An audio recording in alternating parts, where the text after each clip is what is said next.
So my name is Nina Paige. I am a licensed social worker in both Maryland and DC.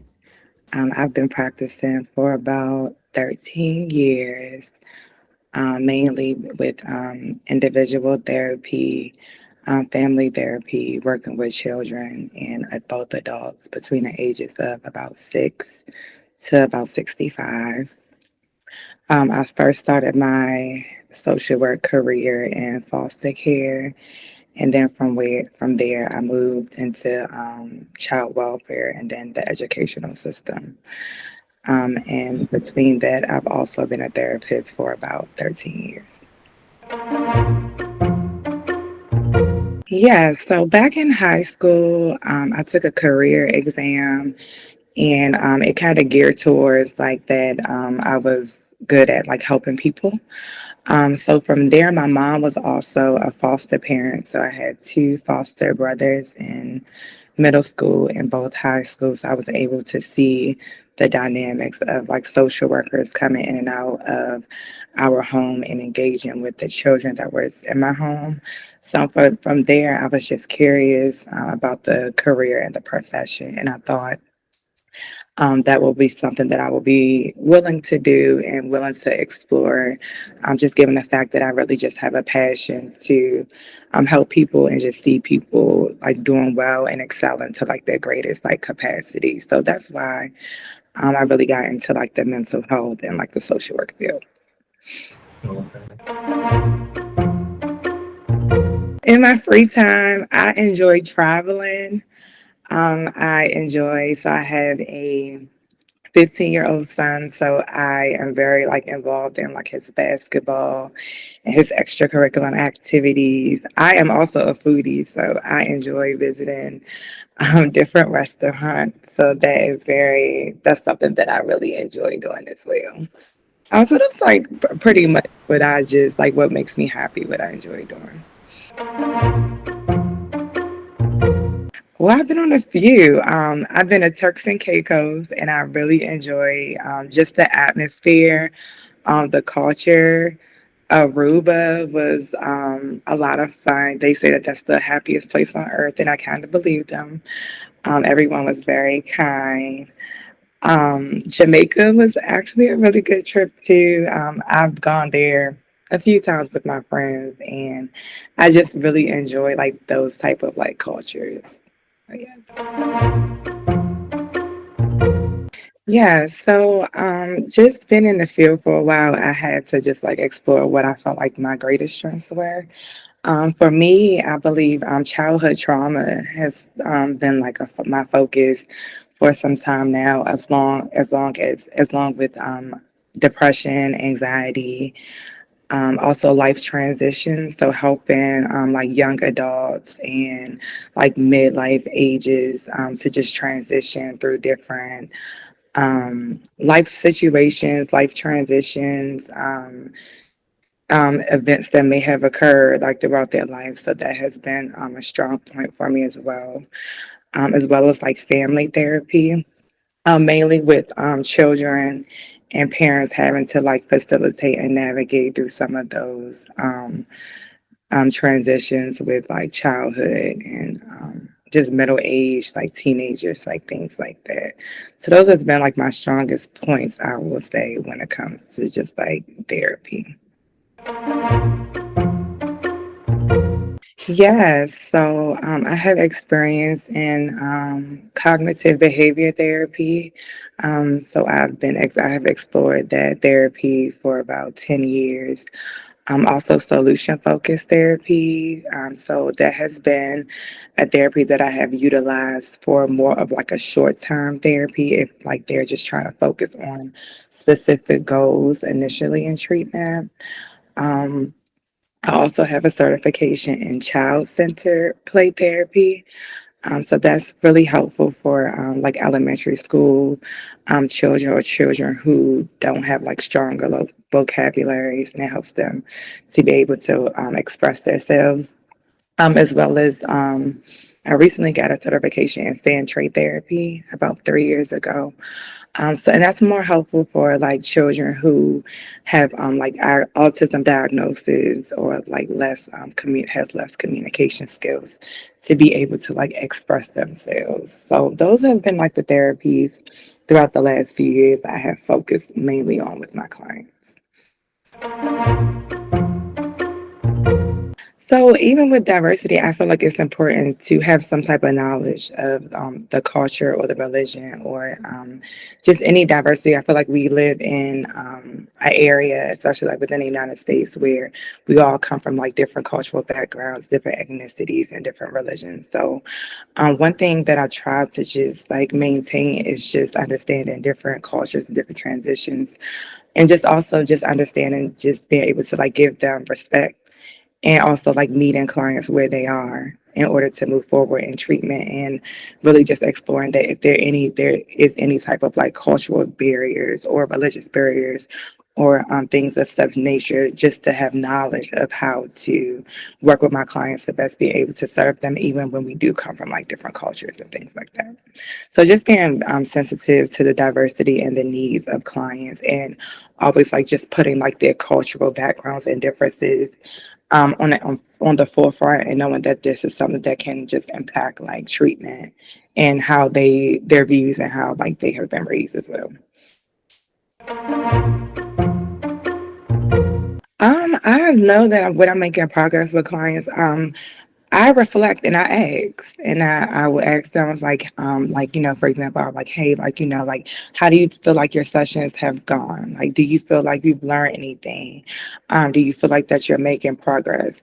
And I give them a chance to be able to just express how they feel about their progress or the progress has been made. And then I come back and I reflect and give my feedback on how much progress I feel like they have made and just the different steps that they're able to take in order to even get better or excel when it comes down to the progress that they have made. Because sometimes the progress sometimes is minimal, sometimes it's moderate, and sometimes it's like a maximum. So just kind of to just be able to gauge like where they are in their treatment, and then just exploring like is there any barriers or anything that may be happening that's like hindering them from being able to excel to like the greatest progress that they're able to be able to reach. So we do like check-ins just to see.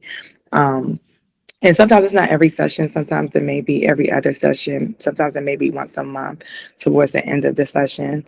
Also, just the treatment planning when we're reviewing like their treatment planning goals. Also, just exploring what their goals are, the objectives that they've been able to reach, and the objectives that they may not even have started yet. Or okay, so we can move on to this objective because you maximize this one. So just always just keeping it on the forefront of just always exploring their progress within like the sessions in order to be able to like just move forward.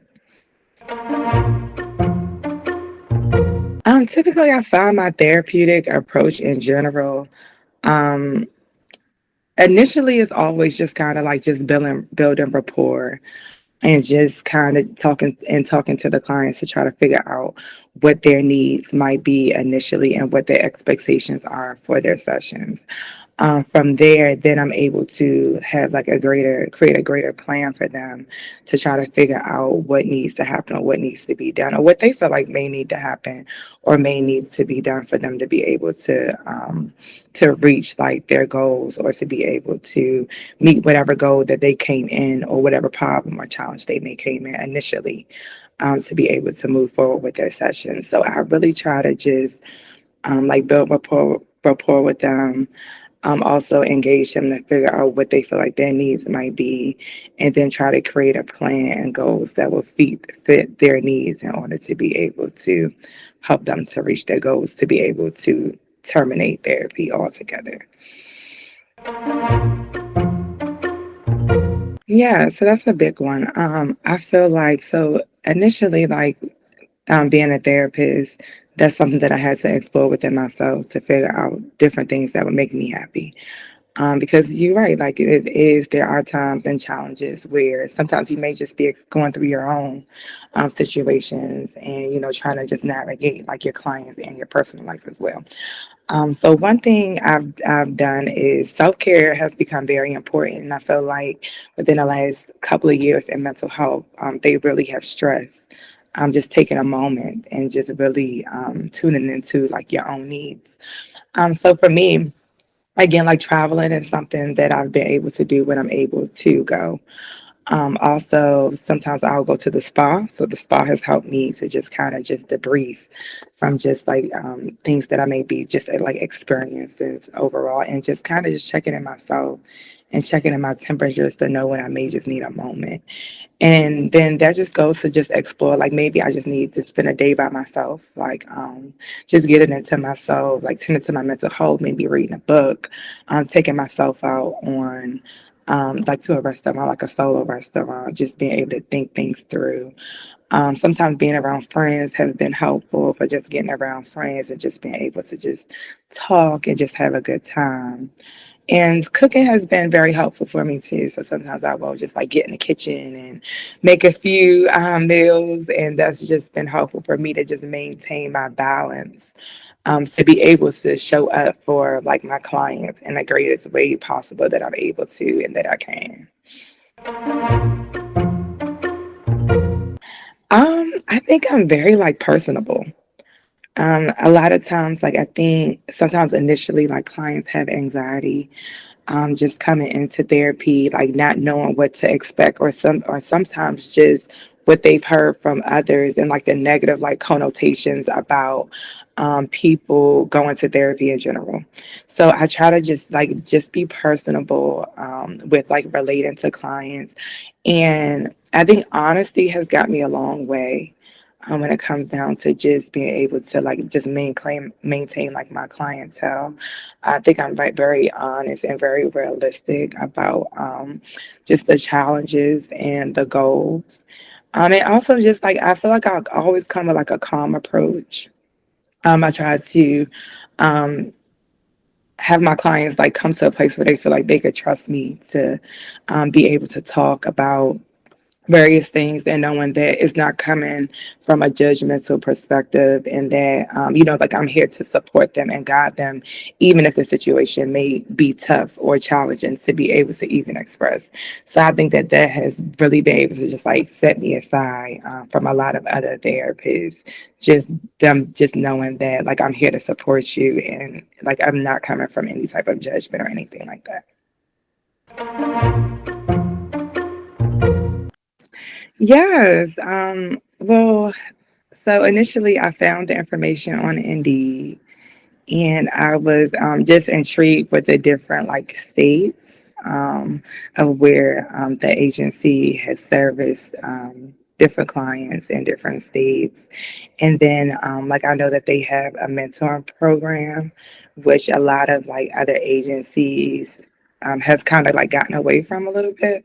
So I was interested in that, and just like, like, I know they have like the PRP program that they're establishing, as well as like the substance use unit, and then the individual therapists that they have, the individual clients that they therapists that they have in different areas. So I was just like kind of intrigued with just the program overall. So I just applied to the program because I thought that it would be just a good program to connect with, and that's how I kind of um, explored like options within the agency. Sure, yes. I would just say don't be afraid.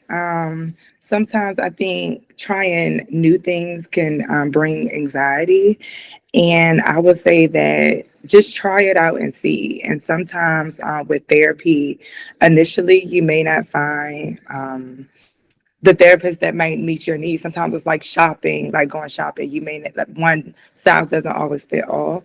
So I will always say, like with clients, like don't be discouraged. Like even if you initially you may not get the therapist that may not be the best fit for you, it doesn't necessarily mean that they're not a good therapist. But continue to explore like different options in therapy, especially with just like a lot of different things that's just happening overall. Just not to be afraid to just jump out there and just try therapy to see like how it fits your needs or how you can really grow and become a better person by just connecting with someone who could kind of just at least like just give you guidance and support with the goals that you're trying to reach.